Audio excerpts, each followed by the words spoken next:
Yep la famille, bienvenue sur Madras Conseil. Dans cette vidéo les amis, je vais partager avec vous 3 leçons que j'ai pu apprendre à travers l'un de mes mentors, Thierry Henry. Donc si tu n'es pas de cette planète et puis si tu n'es pas intéressé par le foot, si tu n'es pas caribéen, et si tu n'auras pas suivi les matchs de la Coupe du Monde en 98, je sais ça date, voire l'Europe en 2000, peut-être que tu ne connais pas ce grand monsieur qui est Thierry Henry. Si tu viens d'arriver sur cette chaîne et que tu ne sais pas où tu n'es pas perdu, tu es sur la chaîne de Steven Jacobi, c'est moi-même. Je parle principalement d'immobilier, et en particulier d'immobilier outre-mer. Voilà, pour les présentations. Donc Thierry Henry, pour beaucoup vous le connaissez, donc c'est aujourd'hui un consultant qui a été entraîneur aussi, mais surtout un très très grand joueur français, international. Bien évidemment, il est originaire de la Caraïbe, en particulier de la Guadeloupe. Moi, ce que j'ai pu apprendre à travers ce monsieur, parce que c'est un grand monsieur, disons que c'est trois leçons, on va dire, mais il y en a beaucoup d'autres, mais j'ai voulu synthétiser en 3 leçons.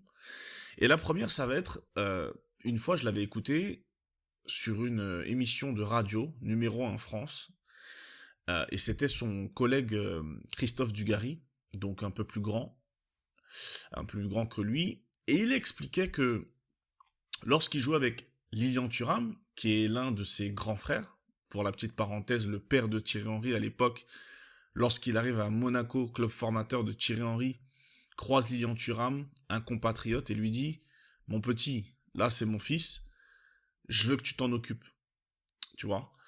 Et donc ça a mis une grosse amitié d'ailleurs, plutôt entre Thierry Henry et Lilian Thuram. Et pour revenir à ce que disait Thierry Henry, à Dugarry, il disait, mais je me rappelle que quand nous, on attaquait, donc pour ceux qui ont fait du foot, voire même du sport, tu sais, quand t'attaques et tout, t'es un peu offensif, donc émotionnellement, c'est dur de penser à tout. Et ben, il disait que Lilian Thuram, et ses collègues d'ailleurs défenseurs, pensaient à anticiper d'ores et déjà les différentes contre-attaques des adversaires. Ça, c'est la première chose. Et en fin de vidéo, je vous expliquerai ce que j'en ressors et comment on peut le transposer à l'immobilier. La deuxième chose, ça va être cette fameuse histoire où il dit, étant petit, qu'il va faire un match de foot. Donc, je crois qu'il gagnait 6-0. Reprenez-moi dans les commentaires si je me trompe. Mais en tout cas, il gagne. Et Thierry Henry met tous les buts. Et sur le retour, comme la majorité des parents félicite son joueur, c'est le plus beau, c'est le meilleur, etc. Il explique que son père, tout le long du trajet, lui a rappelé toutes les fois où il a fait des erreurs. C'est un passage qui est très touchant, qui est dur, et j'ai pu voir une interview de son père avec un autre média, et on peut voir aussi comment son père est, comment il aime son fils, mais un peu comme beaucoup de papas des Antilles, qui sont passionnés par le foot, qui ont grandi avec le Grand Brésil, ben voilà, c'est une fierté, c'est une volonté aussi de vouloir faire exceller son fils. Et je pense qu'il avait vu très tôt les talents de son fils, et il voulait vraiment pas qu'il parte et qu'il rate sa carrière. Et au final, on se rend compte que son père n'avait pas eu tort. La troisième chose, c'est cette fameuse main. Encore une fois, pour rappel, alors pour les dates, ça va être compliqué. C'était peut-être en... Non, je veux pas donner de date parce que j'ai un doute. Mais en tout cas, c'était match retour contre l'Irlande. Alors en sachant qu'au match aller, Thierry Henry, je crois qu'il gagne 1-0 et il met le but, qui promet une qualification pour la Coupe du Monde, je crois. Et ben Thierry Henry, il met une main au match retour, ce qui donne la possibilité à son collègue coéquipier William Gallas de marquer le but. Et donc on se rend compte que là, tout a basculé. Donc ça, c'est pas une leçon qu'il a expliquée, c'est quelque chose qu'il a vécu, qui a été très très très très dur pour lui, et d'ailleurs c'est pour ça que il en voudra toujours aux médias français. d'avoir été l'enfant chéri, un peu à la Mbappé aujourd'hui, et puis du jour au lendemain être persona non grata. Et donc je pense que ça l'a beaucoup marqué, et moi j'en ai tiré beaucoup de leçons. Pour revenir à l'immobilier, parce que c'est l'essence quand même de cette chaîne, on va pas parler de football, il y a beaucoup d'autres médias pour ça, très compétents. Mais pour venir à Lilian Thuram qui anticipait sans arrêt les différentes attaques, contre-attaques pardon, c'est qu'en fait, il faut toujours les amis, dans vos projets immobiliers, anticiper.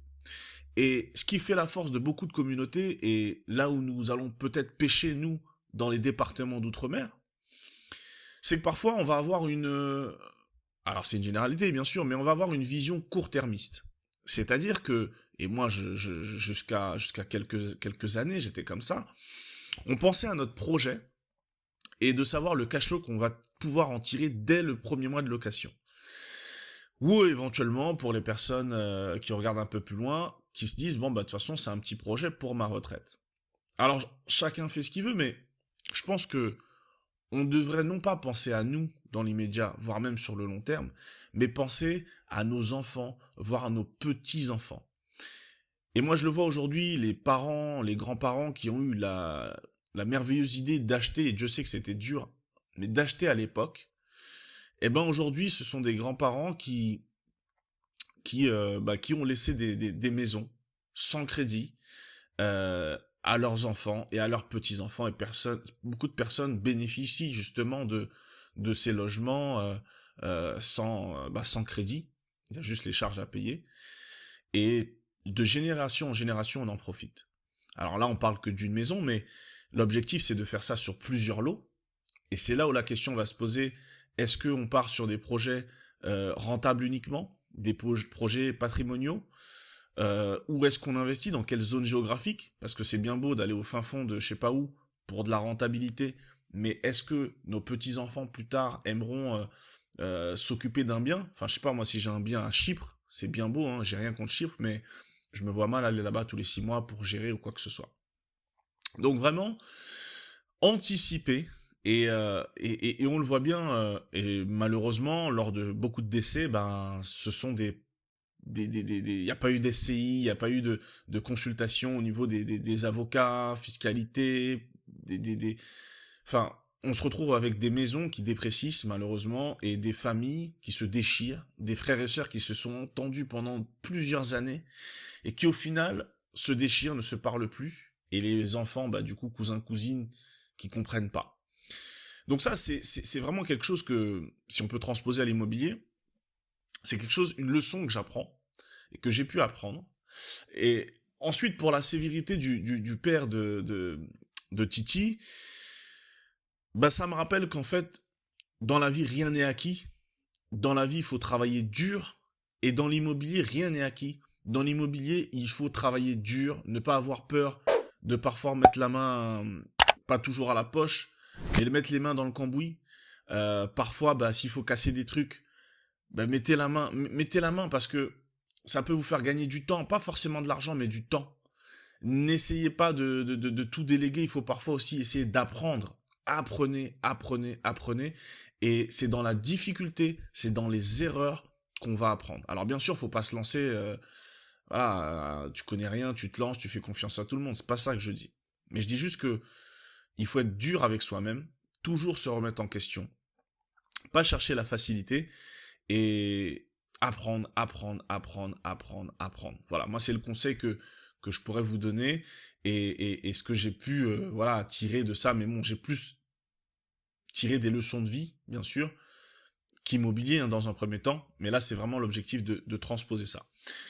La troisième chose, et on terminera là-dessus, c'est concernant cette fameuse main que Thierry Henry a pu faire. Alors volontaire, involontaire, on va pas faire le débat ici, mais moi je me rendais compte d'avoir un Titi Henry qui était aimé par tout le monde, devant avec son compère très aigué. Enfin franchement c'était le footballeur français après Zidane, mais en tout cas on kiffait Henry, il était toujours mis en avant, etc.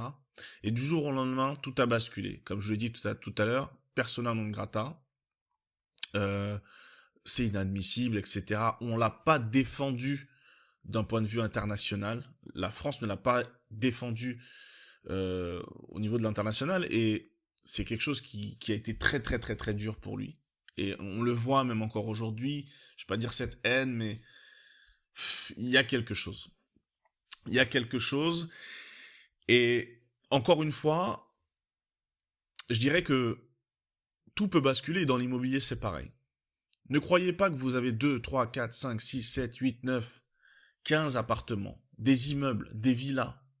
Mais du jour au lendemain, une loi, d'accord? Une loi peut tout mettre à plat. Je sais pas moi, du plafonnement de loyer. Je sais que dans les départements d'outre-mer, beaucoup font de la location saisonnière et ont prévu que ça. Le Covid, ça a fait mal à certains. Mais si demain, le maire décide de mettre un permis de louer, ou vous demande des restrictions, vous demande de respecter des normes, on n'est pas à l'abri, d'accord? Et d'un point de vue fiscal aussi, du jour au lendemain, ça peut changer, et d'ailleurs ça change. D'un point de vue bancaire, les taux peuvent augmenter, donc si les taux augmentent, si un jour vous voulez vendre, ben, il y aura peut-être moins d'acheteurs, et s'il y a moins d'acheteurs, ben, il y aura beaucoup d'offres, et donc les prix baisseront, donc toujours, toujours, toujours, remettez-vous en question. Et c'est pour ça que je défendrai toujours sur cette chaîne de diversifier nos investissements, mais d'un point de vue géographique, mais le style aussi d'investissement, patrimonial, cash flow court terme, long terme, location saisonnière, je sais que maintenant ça parle de sous-location, je sais pas quoi, mais diversifiez-vous les amis. Et ne mettez pas tous vos œufs dans le même panier. Bref, petite vidéo longue, 12 minutes, on arrive à la fin. Voilà, c'était un petit format un peu particulier. Je n'ai pas tout le matériel en ce moment là pour faire des vidéos face cam et tout, donc voilà. En tout cas, merci pour toutes les personnes qui ont suivi cette vidéo, ou plutôt cet audio, jusqu'à la fin. Madras Conseil, c'est vraiment un projet qui est à vous. Le but, c'est de vraiment faire une belle communauté, gagner en crédibilité et pouvoir faire des choses beaucoup plus grandes et aller beaucoup plus loin dans ce qu'on veut faire. Et vraiment redorer le blason de nos départements d'outre-mer. Vraiment rénover tout ça, apporter de la plus-value. Et si on peut juste transmettre la connaissance dans l'immobilier, la petite connaissance dans l'immobilier, à toutes les générations, que ce soit nos anciens et nos petits, ce serait déjà un grand, grand pas. Voilà ce que c'est Madras Conseil. Donc, on va pas changer la fin de la vidéo. N'hésitez pas à vous abonner les amis, s'il vous plaît, pour les algorithmes, pour pouvoir avoir plus de visibilité. Et puis si tu as aimé ce vocal, ou plutôt cet audio, on va dire, eh ben mets un petit like et partage-la si tu penses que ce contenu doit être partagé. Voilà les amis, on va pas plus loin. Madras Conseil, on est ensemble.